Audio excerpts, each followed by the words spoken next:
தமிழக வெற்றி கழகத்தினுடைய முதல் செயல் வீரர் கூட்டம் மாமல்லபுரத்தில் இருக்கக்கூடிய தனியார் நட்சத்திர விடுதியில் இன்னும் சற்று நேரத்தில் நடைபெற இருக்கிறது. இந்த கூட்டத்தில் பங்கேற்பதற்காக விஜய் நீலாங்கரை இல்லத்திலிருந்து புறப்பட்டிருக்கிறார். இன்னும் சற்று நேரத்தில் வர இருக்கிறார். இந்த நிலையில்தான் விஜய் என்ன பேச போகிறார் என்ற ஒரு பெரும் கேள்வி எழுந்திருக்கிறது. காரணம், இதற்கு முன்னதாக தமிழக வெற்றி கழக தலைவர் விஜய் கிறிஸ்துமஸ் நிகழ்ச்சி ஒன்றில் பங்கேற்றார். அதன் பிறகு அவர் அரசியல் பேச போகிறார். ஆனால் இந்த இடைப்பட்ட 1.5 மாத காலங்களில் பல்வேறு அரசியல் அழுத்தங்கள் தமிழக வெற்றி கழகத்திற்கு வந்திருக்கிறது.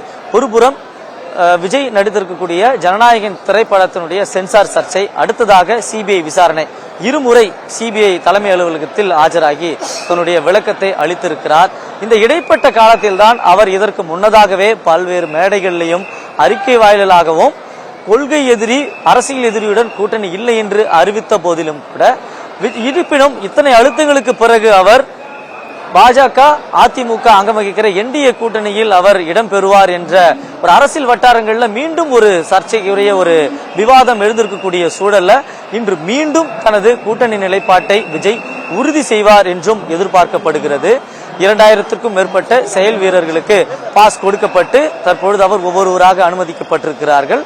அதாவது கிளை கழகத்திலிருந்து மாவட்ட செயலாளர்கள் இருக்கக்கூடிய நிர்வாகிகளை இன்று சந்தித்து பல்வேறு ஆலோசனைகளை வழங்க இருக்கிறார். தேர்தலுக்கு இன்னும் ஓரிரு மாதங்களே இருக்கக்கூடிய சூழல்ல அதிமுக திமுக ஏறத்தாழ 2 பெருங்கட்சிகளும் தங்களுடைய கூட்டணியை ஏறத்தாழ உறுதி செய்து விட்டார்கள். ஆனால் தமிழக வெற்றி கழகம் முதல் மாநாட்டிலிருந்து தற்பொழுது வரை ஆட்சி அதிகாரத்தில் பங்கு இருக்கிறது என்று அறிவித்திருந்தார்கள். அதே போல விஜயை தலைமை ஏற்றுக்கொண்டு முதல்வர் வேட்பாளராக ஏற்றுக்கொண்டு யார் கூட்டணிக்கு வருகிறார்களோ அவர்கள் வரலாம் என்றும் கூட்டணி கதவை திறந்து வைத்தே இருந்தார்கள்.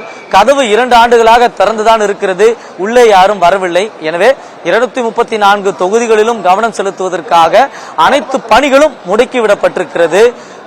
1 ஆண்டுகளாகவே பூத் கமிட்டி நிர்வாகிகள் அமைக்கும் பணி நடைபெற்றது. 2 கோடி உறுப்பினர்கள் சேர்க்கப்படும் என்று அதன் நோக்கமாக கொண்டு உறுப்பினர்களை சேர்த்துக் கொண்டிருக்கிறார்கள். அதன் தொடர்ச்சியாகத்தான் களப்பணியாற்றுவதற்காக 28 சார்பு அணிகள் நிர்வாகிகள் நியமிக்கப்பட இருக்கிறார்கள். அதற்கு தயார் நிலையில் இருக்கிறது. மாவட்ட செயலாளர்கள் முழுவதுமாக இன்னும் நியமித்து பட முடிக்கவில்லை. அதற்கான பணிகளும் நடைபெற்றுக் கொண்டிருக்கிறது.